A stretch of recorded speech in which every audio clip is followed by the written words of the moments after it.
All right, now that you've jotted those down, we are going to find the percent change for both of these. So I'm gonna go ahead and draw a fraction for both of them, knowing that I'm gonna find the change, which means I'm gonna subtract my two numbers to find the top. And then I'll divide it by the starting amount times 100, okay?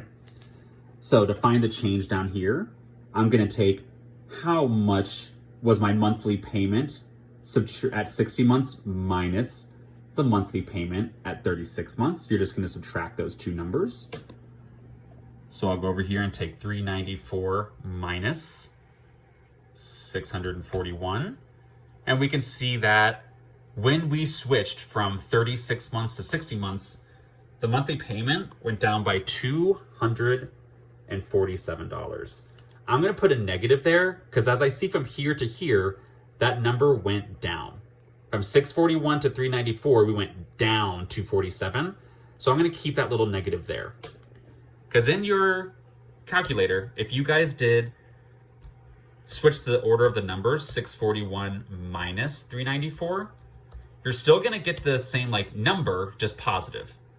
So no matter which way you did it, guys, when you jot down that change, 247, we should see here, no matter what, oh, we went down, I'm gonna make that negative.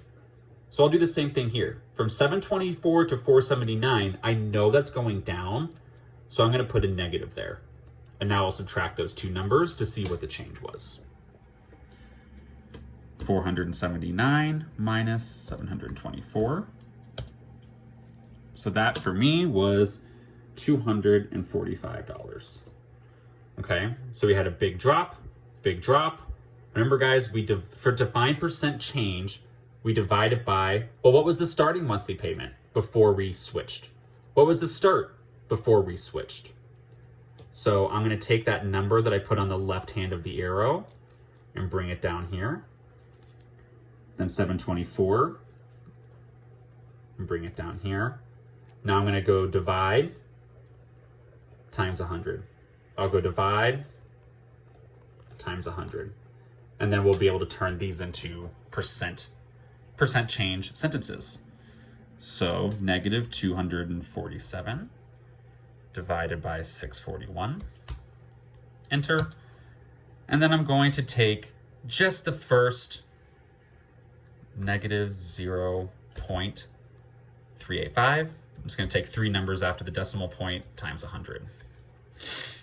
And I'll see that this was negative 38.5%. And remember guys, that negative just stands for the fact that we decreased. Our monthly payment went down, which is what that negative is saying. Oh yeah, it went down. Our monthly payment decreased. And now we'll do it down here. Negative 245 divided by the start of 724. And then I will take the first three numbers after the decimal point times 100 to turn it into a nice percent. And that went down 33.8%. So now you guys need to go type in the fraction that you used equals what percent change you got. Go type in the fraction that you used equals the percent change over in your percent conclusions document. So then we will be able to turn them into nice sentences.